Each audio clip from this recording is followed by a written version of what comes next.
tudunk mi üzenni innen a jövőnek, a nálunk fiatalabbaknak?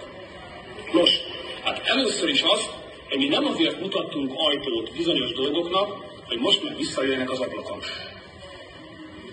Tehát mi az ajtót a nyugatnak kinyitottuk, az oroszoknak, a Szovjetuniónak, a kommunizmusnak meg ajtót mutattunk. És azt üzenjük a jövőnek, hogy ne engedjék, hogy mindez visszamásszon az ablakon. Azt üzenjük az utánunk jövő generációnak, hogy ne engedjék, hogy abból a demokráciából, amit a mi új nyugat nemzedékünk kitűzött magának, abból most egész egyszerűen demokrácia nélküli többpártrendszert csinálja.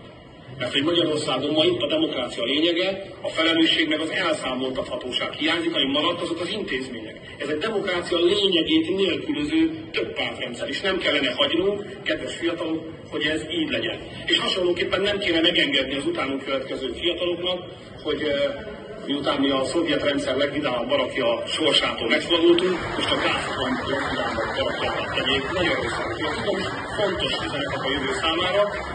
Azt üzenjük innen egyfajta új nyugat nemzedékként a fiatalabbaknak, hogy igen, továbbra is tartsanak ki a nyugatos Magyarország mellett, ne engedjék, hogy erről az útról Magyarországot letérítsék, szeressék, hogy Magyarország egy nyugatos ország, ami azt jelenti, hogy hiszünk az emberi akarat szabadságában, és hiszünk az egymásért vállalt kölcsönös felelősségben, ami elválaszthatatlan a része a nyugati kultúrának.